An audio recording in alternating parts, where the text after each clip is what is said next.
तो डायजेस्ट्रा था वो इस तरह के एक ग्राफ के ऊपर काम करता था जिसमें कोई नेगेटिव एज ना हो। तो लेकिन यहाँ पर देखते हैं तो एक एज नेगेटिव वैल्यू होल्ड कर रहा है। तो अगर इस तरह का ग्राफ हम डायजेस्ट्रा को देंगे तो ये काम नहीं करेगा वहाँ। इसके लिए फिर एक और एल्गोरिथम सजेस्ट किया गया, बेलमन एंड फोर्ड। ठीक है, ये दो रिसर्चर थे। इन दोनों ने एक ये एल्गोरिथम सजेस्ट किया था जो कि सिमिलर टू द डायजेस्ट्रा ही है, लेकिन सिर्फ इसमें जो चीज हैंडल की गई है वो नेगेटिव वेट्स को हैंडल किया है। सिर्फ थोड़ा सा डिफरेंस यहाँ पर है, बाकी ऑलमोस्ट वैसा ही काम करता है। इसलिए अगर हम डेफिनेशन देखें तो है given a weighted graph along with the source, एक सोर्स के में देना पड़ेगा। The task is to compute the shortest distance from the source to all other vertices if a vertex is unreachable. शुरू में हम ये देखते हैं कि जिस तरह 0 से 5 ये रीचेबल है, ठीक है, क्योंकि डायरेक्ट पाथ जा रहा है, लेकिन 0 से 3 इस वक्त अनरीचेबल है। तो हम जिस तरह बोर्ड पे सॉल्व करते थे तो इनिशियली तो हम सबको क्या कर देते थे, इंफिनिटी से इनिशियलाइज कर देते थे। तो यहाँ पर ये बताया हुआ है कि उसका जो डिस्टेंस होगा वो इंफिनिटी की जगह पर कोई इंटीजर वैल्यू देंगे। इंटीजर वैल्यू का मकसद क्या है कि 10 पावर 8। अब 10 पावर 8 का मकसद क्या होता है कि 10 के साथ एक जीरो और लगा दो तो टोटल 9 जीरो हो जाएंगे। तो 9 जीरो का मकसद होता है कि ये फिर 1 बिलियन का एक नंबर बनता है, 1 बिलियन। ठीक है, तो ये एक मैक्सिमम इंटीजर नंबर उन्होंने कैलकुलेट किया है कि किसी भी ग्राफ के अंदर इतना बड़ा सम तो किसी का भी नहीं आएगा। तो इंफिनिटी का कॉन्सेप्ट उन्होंने सिर्फ एक नंबर में शो करने को दी, ये कितना बड़ा नंबर होगा तो हम उसको इंफिनिटी कह देते हैं। फिर एक और चीज इसमें बताई गई कि अगर ग्राफ के अंदर नेगेटिव वेट साइकिल होगा तो ये बेलमैन फोर्ड एल्गोरिथम वहां पर भी काम नहीं करेगा। नेगेटिव एज साइकिल होता क्या है, थोड़ा सा ये देखें। ये नेगेटिव एज साइकिल है, लेकिन 1 से हम अगर जा रहे हैं 2 पे, 2 से 3 पे, 3 से वापस हम कहाँ पर जा रहे हैं, 1 पे। और इसके अंदर दो एजेस जो हैं वो नेगेटिव वैल्यू होल्ड कर रहे हैं। ठीक है, तो इसको हम नेगेटिव एज साइकिल कहते हैं। ठीक है, अगर किसी भी गिवन ग्राफ के अंदर नेगेटिव एज साइकिल होगा तो ये बेलमन फोर्ड वहां पर काम नहीं करेगा। ये तो चीज होगा इसकी।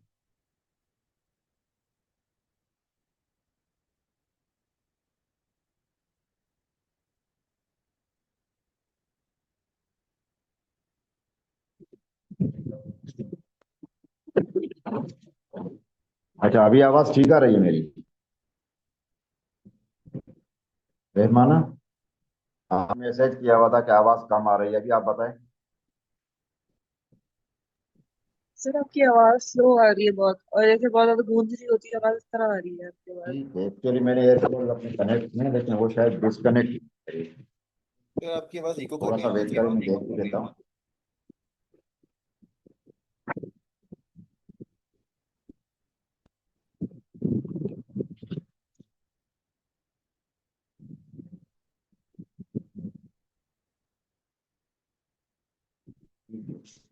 अभी आवाज ठीक आ रही है?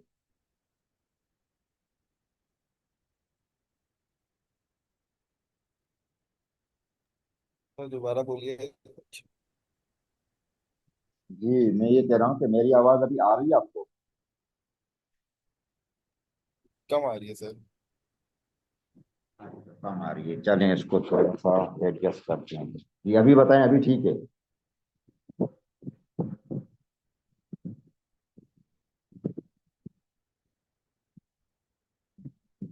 जी सर, आप बताएं, मेरी आवाज अभी सही आ रही है आपको?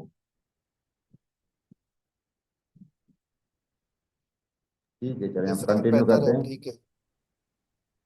हाँ सही है, ठीक है, चलें अभी हम आगे कंटिन्यू करते हैं।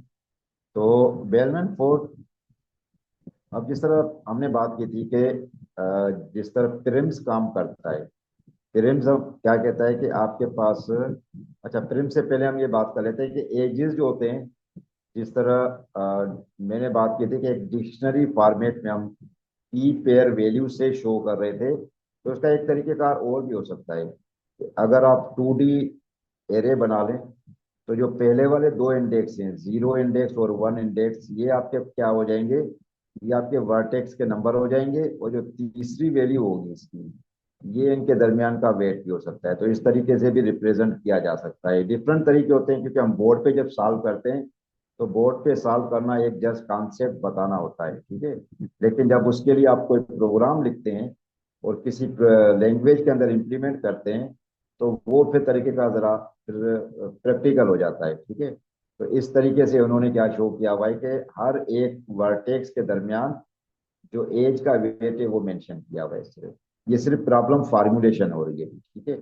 प्रॉब्लम फार्मूलेशन में क्या, अब इन्होंने बता दिया कि सोर्स क्या होगा आपका, 0 होगा। तो यहाँ से single source shortage path calculate करना है। कैसे कैलकुलेट किया हुआ है, इन्होंने सिर्फ ये बताया हुआ है कि 0 से जो नेक्स्ट वर्टेक्स होगा वहां तक डिस्टेंस 5 है, उसके बाद नेक्स्ट वर्टेक्स तक 6 है। तो अब ये वेट्स इन्होंने अपने तरीके से किए हुए हैं। ये सिर्फ याद रखें कि हम जब क्लास में पढ़ते हैं तो इस तरीके से नहीं पढ़ते, हमें पूरा एल्गोरिथम सामने रखना पड़ता है, फिर देखते हैं। तो इसने भी एक्सप्लेनेशन आगे बताई हुई है। लेकिन अगर इसकी सिंपल एक्सप्लेनेशन को यहाँ से देखें तो क्या है कि स्टार्ट हम करेंगे 0 से, 0 से स्टार्ट करके जब 1 पे जाएंगे, तो फिर क्या हो जाएगा, मिनिमम डिस्टेंस फिलहाल क्योंकि एक ही एज जा रहा है, डायरेक्ट कनेक्टेड है 1 तक, तो उसकी कास्ट 5 है। तो ये हमारी क्या हो जाएगी, फाइनल कास्ट हो जाएगी, ठीक है। 0 से जब 5 हम 1 तक गए तो उसकी कास्ट ये फाइनल है, क्योंकि एक ही रास्ता है, दूसरा रास्ता है ही नहीं हमारे पास। हमारे पास दूसरा ऑप्शन ही नहीं है कि हम किसी और रास्ते से जाएं। तो ये कंफर्म रूट हो जाएगा हमारा, ठीक है, 0 से 1 के दरमियान। ठीक है। अब जब 1 पे हम खड़े हुए, तो यहाँ से हमारे पास दो रास्ते हैं, एक 3 की तरफ जा रहा है, एक हमारे पास 2 की तरफ जा रहा है, ठीक है। अगर आप पहले 2 का रास्ता एक्सप्लोर करते हैं, तो क्या हो जाएगा, 0 से लेकर 1 तक जाने की कास्ट 5 थी, और 1 से 2 तक जाने की कास्ट 5 + 1 6 हो जाएगी। तो ये देखिए, 0 से 2 तक अगर जाना है आपने, तो मिनिमम डिस्टेंस आपको 6 बेयर करना पड़ेगा, 6, इसकी टोटल का 6 हो जाएगी, 5 + 6, ठीक है। और लेकिन रास्ता कौन सा लेना पड़ेगा, 0 से पहले 1 जाएंगे, 1 के बाद फिर 2 का रास्ता खुलेगा आपके पास, ठीक है जी। अच्छा, उसके बाद अब देखें, अगर आपने 0 से 3 तक जाना है, तो मिनिमम डिस्टेंस विल बी 6। अब 6 कैसे आया, इसको जरा समझने की कोशिश करें कि 0 से 1 तक हम गए, कास्ट 5 थी। अगर हम 1 से 3 का रास्ता लेते हैं, तो ये कास्ट 2 है, तो 5 + 2 7 हो जाएगी, ठीक है। तो इन्होंने रास्ता क्या अडॉप्ट किया, ये दिया हुआ भी है कि 0 से 1 जाएंगे, 1 से 2, 2 से 4, 4 से 3 जाएंगे, तो इसकी टोटल कास्ट कम हो जाएगी, हमारे पास 6 हो जाएगी।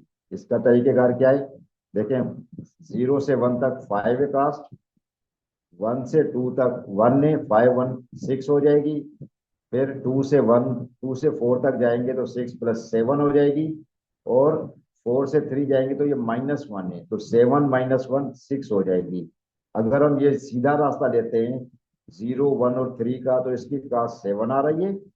लेकिन अगर हम ये इनडायरेक्ट रास्ता लेते हैं 0 1 2 4 एंड 3, तो फिर हमारे पास कास्ट कम पड़ रही है due to the negative sir edges, ठीक है। सर तो ये हो गया जी।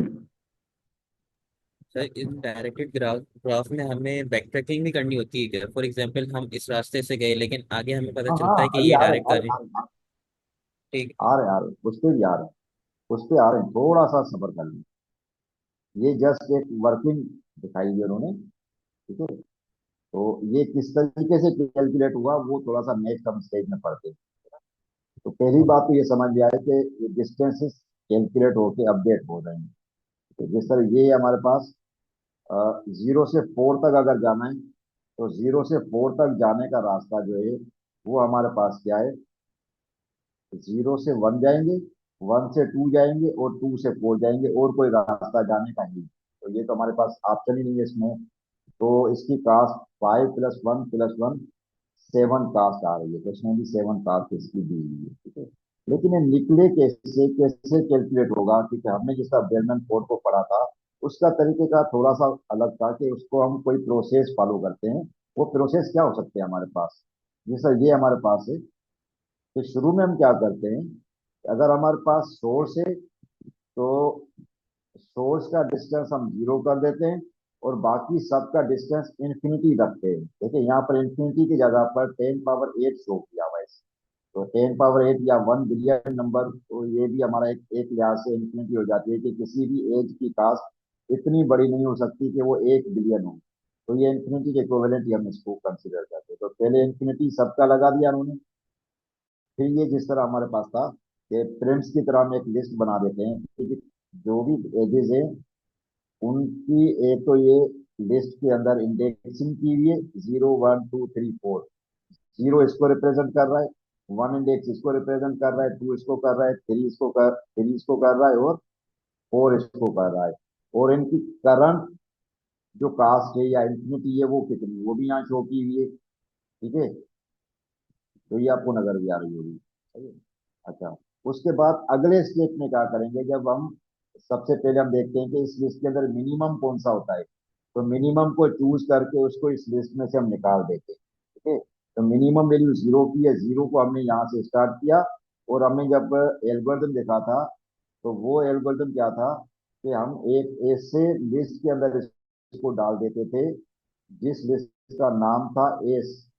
एस के अंदर हम यूनियन ऑपरेशन परफॉर्म करते थे, और उस वर्टेक्स को जिसको रिमूव किया है उसको हम एस के अंदर डाल देते थे। ठीक है, तो अभी भी हम एज्यूम कर रहे हैं कि ये वाली जो है सबसे मिनिमम कास्ट है, यहाँ से हम स्टार्ट करेंगे। तो जब यहाँ से स्टार्ट करेंगे तो फिर अब अगला मरहला हमारा क्या हो जाएगा। वो अगला मरहला हमारा क्या है, ये देखो कि ये जो पहले कास्ट थी इंफिनिटी, अब उसकी जगह पर अपडेट होकर जो कास्ट आई है वो 5 आई है। ठीक है, तो ये किस तरीके से आया, ये हमें पता है कि रिलैक्स फंक्शन जो होता है वो कॉल होता है। रिलैक्स फंक्शन इसके अंदर भी है, वो इसको अपडेट कर रहा है जिसकी वजह से कास्ट 5 हो गई। अब देखें ये 5 कास्ट हो गई और बाकियों की कास्ट अभी भी इंफिनिटी शो हो रही। ठीक है, अच्छा, अब हम जब यहाँ पर आ गए वर्टेक्स 1 के ऊपर, तो इस वक्त देखें ये जीरो इसके अंदर नहीं है। तो अब बाकी रिमेनिंग की मिनिमम कास्ट कौन सी है, रिमेनिंग कास्ट हमारे पास आ जाती है 5। तो अभी हमने 5 को क्या करना है, इस लिस्ट से निकालना है और किसके अंदर डाल देना है, इसके अंदर। ये जो 5 एज कास्ट वाला नोड है या वर्टेक्स है जिसका नाम 1 है, ठीक है, इसको भी निकाल दिया। तो ये भी निकल गया। अब देखें जब 1 पे मौजूद है तो दो रास्ते हैं। ठीक है, एक रास्ता 3 की तरफ जा रहा है, एक रास्ता जा रहा है 2 की तरफ। ठीक है, तो ये कास्ट 5 आ चुकी है। तो अगर हम 3 की अपडेट करेंगे, 3 का अपडेट करेंगे तो 5 + 2 क्या हो जाएगा, 7। तो यहाँ पर 7 आ जाना चाहिए। ठीक है, अभी मैं लिख रहा हूँ, बाद में देख करेंगे कि 7 आया है कि नहीं आया।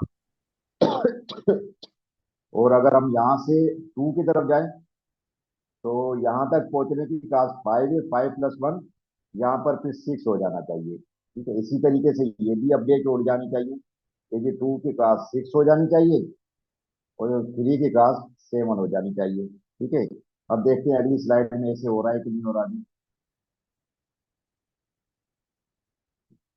अब ये देखो ये दो रास्ते एक्सप्लोर हुए, इसकी कास्ट 7 हो गई और इसकी कास्ट 6 हो गई। ठीक है, तो अब हमारे पास जो दो नए वर्टेक्स एक्सप्लोर हुए उसको देखें तो 3 से आगे रास्ता नहीं जाता, 3 डे दे दे, मतलब इससे आगे कोई रास्ता मौजूद नहीं है। ठीक है, लेकिन 2 से आगे रास्ता एग्जिस्ट करता है। ठीक है, जब 2 से रास्ता एग्जिस्ट करता है तो फिर अब हमारे पास क्या ऑप्शन हो सकता है कि यहाँ तक पहुंचने की कास्ट 6 थी, यहाँ से जब आगे ट्रेवल करेंगे तो 6 + 1 क्या हो जाएगा, ये 7 हो जाएगा।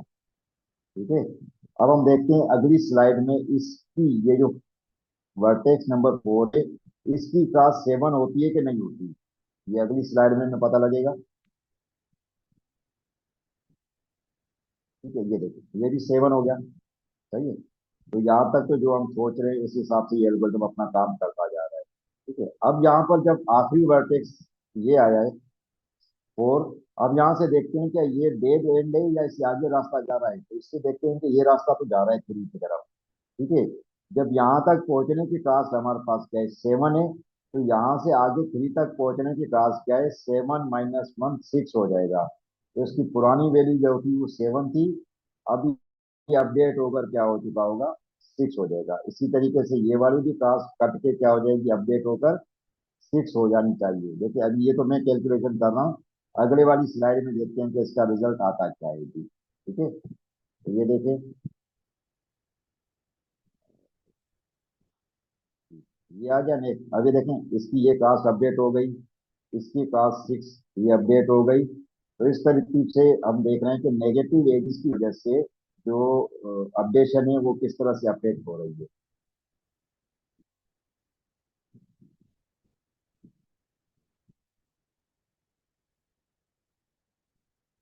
अच्छा रिदा, इसमें मैं भी जो माइक भी के आपके पास या मेरे पास कोई नेट का इशू हो जो आवाज आपके पास ठीक नहीं आ रही, लेकिन इसके जो अभी वीडियो रिकॉर्डिंग है क्योंकि ये ऑलरेडी रिकॉर्ड हो रहा है लेक्चर, ये मैं थोड़ी देर में इसको अपलोड कर दूंगा सर मैंने उसके ऊपर। मोबाइल से हटा के लैपटॉप से कनेक्ट कर लिया कि शायद मेरे फोन में मसला है, पर लैपटॉप में भी आपकी आवाज बहुत स्लो ही आ रही है। मुझे तो यकीन करें सर टॉपिक समझ ही नहीं आया देखो ये वाला।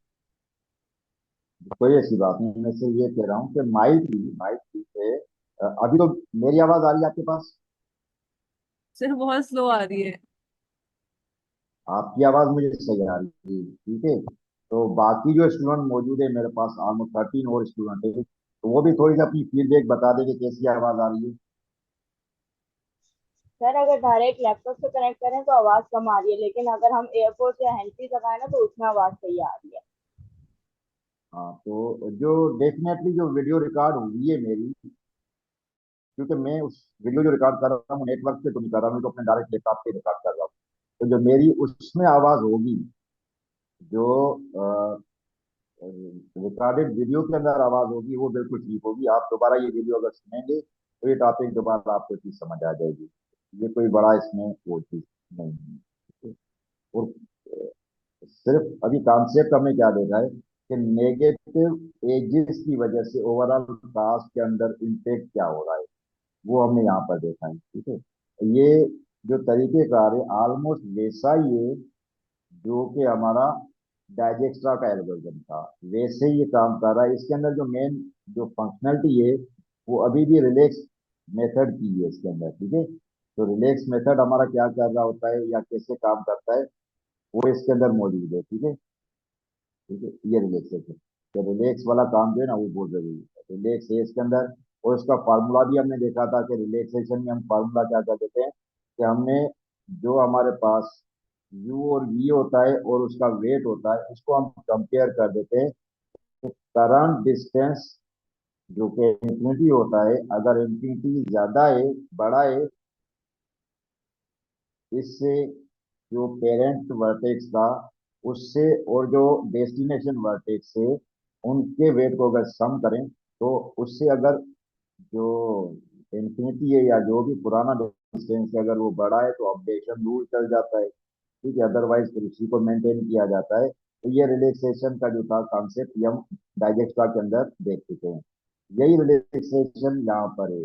लेकिन यहाँ पर रिलैक्सेशन थोड़ी क्या है कि ये प्रोसेस काफी देर तक कंटिन्यू रहता है, मतलब जहां तक आपका एंड तक पहुंच नहीं जाते, सारे वर्टेक्स को एक दफा एक्सप्लोर करना पड़ता है हमें इसमें बेलमेंट पोर्ट के अंदर। लेकिन बेलमेंट पोर्ट जिस तरह मैंने पहले क्लास में बताया था कि ये पेपर का पार्ट नहीं, ये पेपर में बेलमेंट पोर्ट या नेगेटिव एज ग्राफ आपको नहीं दिया जाएगा, इसलिए आप इसको एज ए इंफॉर्मेटिव आप इसको समझ लें कि जो हम पढ़ रहे हैं एज ए इंफॉर्मेटिव हमारे लिए काफी है। ठीक है, अगर इस तरह का ग्राफ हो हमारे पास नेगेटिव एज वाला तो वहां पर डाइजेक्स्ट्रा काम करेगा। जहां पर जो हमारे पास ऑप्शन है उसमें हम क्या कर सकते हैं कि जी जो बेलमैन कोड है उसको यूज कर सकते हैं। ठीक है, लेकिन बेलमैन कोड की अपनी एक लिमिटेशन है। वो लिमिटेशन क्या है कि अगर मेरे पास नेगेटिव एज साइकिल होगा, नेगेटिव एज साइकिल, तो फिर ये यहाँ पर भी काम नहीं करेगा बेलमैन कोड। इसका मकसद क्या है कि मेरे पास अगर जो ग्राफ है वो कंटेन्स अ साइकिल, लेकिन साइकिल भी वो वाले साइकिल जिसमें नेगेटिव एज कंट्रीब्यूट कर रहे हैं, चाहे एक नेगेटिव एज हो या दो नेगेटिव एज कंट्रीब्यूट कर रही हो साइकिल के अंदर, तो यहाँ पर बेलमैन फोर्ड भी काम नहीं करता। ठीक है, डाइजेस्ट का तो वैसे ही काम नहीं करेगा, बेलमैन फोर्ड भी यहाँ पर काम नहीं करेगा। ठीक है, अब इस केस में अगर ये चीज आ जाती है कि नेगेटिव एज साइकिल है, तो इसका ओवरऑल जो सम होता है, ये याद रखें कि ओवरऑल सम कितना हो जाता है, वो हो जाता है अ, जो नेगेटिव में वैल्यू चली जाती है। ठीक है, नेगेटिव में वैल्यू जाने का मकसद क्या है, ये देखें, ये एक नेगेटिव साइकिल है। ठीक है, अगर हम यहाँ से स्टार्ट करते हैं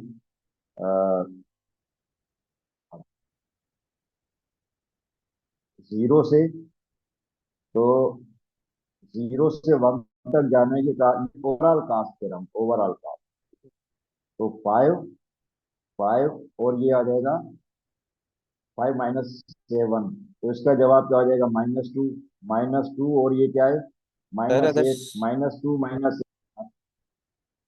जी। सर अगर साइकिल नहीं बन रही फिर भी ओवरऑल वैल्यू अगर नेगेटिव में आ रही है तो? ओवरऑल नेगेटिव में नहीं, देखिए हम ओवरऑल नेगेटिव की बात नहीं कर रहे उस टाइम पर, उस टाइम हम क्या हाँ बात हाँ कर रहे जी हैं सर। कि फॉर एग्जांपल मुझे हर ए से हर सी जाना है। सही है, ए से बी तक मेरे पास 5 है, देन बी से सी तक मेरे पास -7 है। तो मेरे पास जो आंसर आ रहा होगा वो -2 आ रहा होगा सी तक जाने में। मैं सिर्फ ये कह रहा हूँ कि जब हम बेलमेंट फोर की बात कर रहे हैं, तो वो एक वर्टेक्स के ऊपर हमारा कंसर्न है, उस वर्टेक्स की कास्ट हमारे पास क्या हो जाएगी, आप ये कह रहे हैं कि ये समथिंग यूं हो सकती है, ओवरऑल कास्ट इसकी किसी भी वजह से जी नेगेटिव में। ठीक है, जी।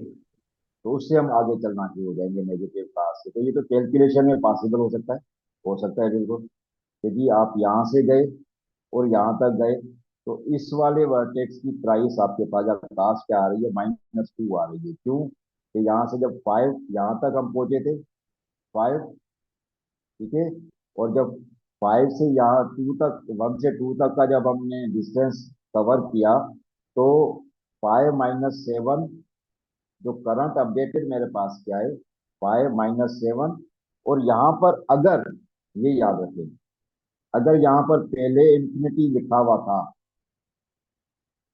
तो अब लाजमी बात है इंफिनिटी इज ग्रेटर देन, लेकिन अब इंफिनिटी को हम ये कह सकते हैं कि ये पॉजिटिव साइड है हमारे पास। ठीक है, हमारे पास क्या है, ये पॉजिटिव साइड है। इन्फिनिटी का वैल्यू उन्होंने क्या लिखी हुई थी, तो ये पॉजिटिव साइड होगी, और पॉजिटिव का उन्होंने जवाब क्या दिया हुआ था, 10⁻8 से उन्होंने स्टार्ट किया हुआ था। ठीक है, अब अगर 10⁻8 की बात करें, 1 बिलियन नंबर, तो इसकी वैल्यू क्या आ रही है, यहाँ पर -2 आ रही है, तो फिर बड़ा कौन सा होगा, फिर तो ये बड़ा हो जाएगा इन्फिनिटी, 10 फिर की पावर अपडेट 8 रूल वाला। करेगा, अपडेट नहीं करेगा, कास्ट तो ले लिए यहाँ पर, ये कास्ट को कैलकुलेट भी किया यहाँ पर, but due to this one, ठीक है, रिलेक्स रूल क्या कहता है, इसके अंदर एक मैथमेटिकल फार्मूला डाला हुआ है हमने, उस फार्मूले के अंदर वैल्यू सिर्फ डालेंगे, वो जवाब क्या देगा, ट्रू या पास दे देगा, कि अगर ये वाली वैल्यू 10⁻8 इज ग्रेटर देन -2, अगर इस केस में देखें, ये वाला जो रूट आ रहा है, ठीक है, ये वाला जो रूट आ रहा है, इसमें अगर देखें, तो फिर ये वाला एक कंडीशन पास हो जाएगी, अपडेशन रूल काम नहीं करेगा, एंड इन्फिनिटी रिमेन्स इनटेक है।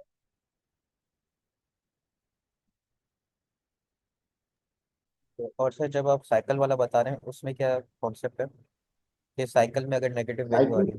नहीं, एक रूल बताया हुआ है साइकिल का, ये देखें, इसको अगर मैं क्लियर कर दूं एक मिनट, ये बहुत सारी चीजें मेसी हो गई।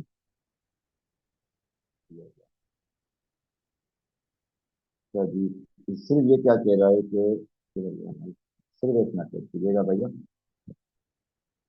a negative weight cycle is a cycle in a graph whose sum of edges, ये देखें, whose sum of edges weightage is negative। ठीक है, if you traverse the cycle, the total weight accumulated would be less than 0। ठीक है, जिस तरह यहाँ पर आ रहा है, अभी जब नेगेटिव एज साइकिल होता है, तो वो पूरा नंबर रिटर्न नहीं करता, वो ये क्या कर देता है, ये ऊपर बताया कि उस केस में वो क्या कर रिटर्न कर देता है, वो -1 कर देता है। कहाँ लिखा भाई, शुरू वाली डेफिनेशन में ये कर देता है। वो ये कहता है कि इसका ट्रेवर्सल पॉसिबल नहीं है, इसलिए बेलमैन फोर्ड यहीं से एग्जिट कर जाएगा। ठीक है, अगर तो ये ओवरऑल जो अकोमोलेटेड रिजल्ट नेगेटिव में आ गया, तो उसको कैलकुलेट करने के बजाय वो क्या करेगा, एल्गोरिथम वहीं से एग्जिट कर जाएगा रिटर्न -1 के कोड के साथ। जब रिटर्न -1 कोड होता है, या आप प्रोग्रामिंग में जानते ही होंगे, इसका मकसद क्या होता है कि जो कंट्रोल है वो उस एल्गोरिथम से या उस फंक्शन से निकल जाता है, फॉल्स हो जाती है तो कंडीशन। फंक्शन हमारा बंद हो जाता है। तो अगर बेलमैन कोड को नेगेटिव वेट साइकिल मिल गए, तो वो एल्गोरिथम काम नहीं करेगा और एल्गोरिथम एग्जिट कर देगा। इस लाइन से ये, ठीक है। लेकिन ये जो दूसरी वाली लाइन ये दी हुई थी, ये एग्जाम्पल उन्होंने बताई थी कि अगर मेरे पास क्या होगा कि एक साइकिल डिटेक्ट हुआ है, तो अगर इन्हें सबके सम में अकोमुलेट करूं, सबके सम अगर अकोमुलेट करूं, तो वो मेरे पास क्या हो सकते हैं, वो नेगेटिव में उनका जवाब आ सकता है, लेस देन जीरो कोई जवाब आ सकता है। ठीक है। अच्छा, अब ये वाली बातें थोड़ी सी जिस तरह होती है ना कि एल्गोरिथम की कुछ चीजें थियोरेटिकल बताई होती हैं, जब तक हमारे पास इस तरह का कोई ग्राफ ना हो जिसके ऊपर हम उसको इम्प्लीमेंट करके ना देख सकें, तो बात चीज जिसे हम कहते हैं ना कि कुछ चीजें कंफ्यूजन में रह जाती हैं, कुछ चीजें बिल्कुल क्लियर हो जाती हैं। ठीक है। तो जो थोड़ा सा आपने सिर्फ समझना है, वो सिर्फ ये देखने की कोशिश करनी है कि ग्राफ के अंदर कोई नेगेटिव एज है या नहीं है। ठीक है, नेगेटिव एज। दूसरा, कि आपके पास कोई साइकिल तो नहीं बन रहा नेगेटिव एज की वजह से। ये नेगेटिव एज है, अगर ये यहाँ पर हम कर देते, ये यूं कर देते, ठीक है, इसको यहाँ पर मिला देते, तो क्या था, 2 से स्टार्ट करके 4 पे गए, 4 से 3 पे गए, 3 से वापस कहाँ पर आ गए, 2 पे। तो यहाँ पर हमारे पास नेगेटिव एज मौजूद है, एक नेगेटिव एज है, या फिर दूसरा नेगेटिव एज भी हो सकता है। ठीक है। तो ये -3 है, ये दो नेगेटिव एज भी हो सकते हैं, लेकिन अब ये क्या कर रहे हैं, ये एक साइकिल भी फॉर्म कर रहे हैं, नेगेटिव एज साइकिल। तो फिर यहाँ पर लाजमी बात है कि ये एल्गोरिथम क्या कर देगा, एग्जिट कर देगा, कैलकुलेशन नहीं करके देगा। तो ये इसकी लिमिटेशन हम कह सकते हैं बेलमैन फोर्ड की। ठीक है। कि यहाँ तक कुछ सवाल हो, अभी तकरीबन मीटिंग का टाइम खत्म भी होने वाला है, तो आप एक काम करें, अपनी अटेंडेंस जो है वो सबमिट कर दें।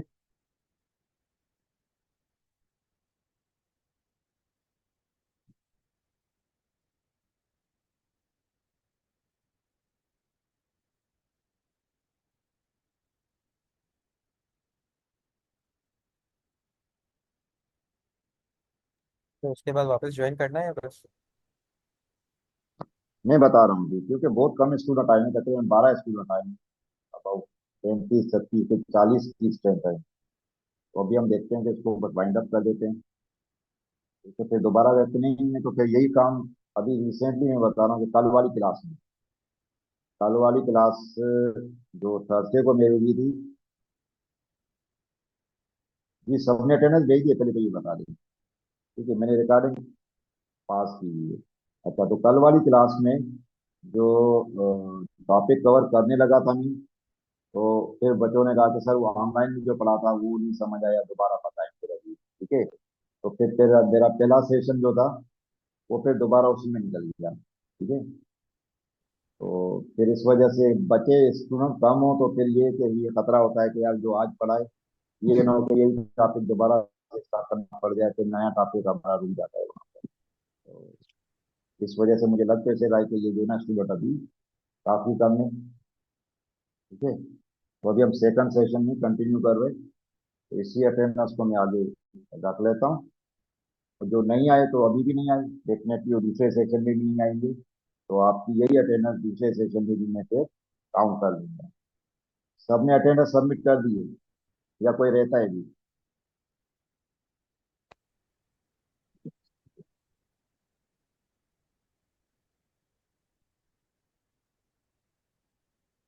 ठीक है जी, अगर किसी की अटेंडेंस नहीं रहती, तो वो फिर एग्जिट कर जाए। जिन्होंने अटेंडेंस सबमिट की हुई है, वो मीटिंग को लीव कर सकते हैं, दूसरा सेशन हम कंटिन्यू करेंगे।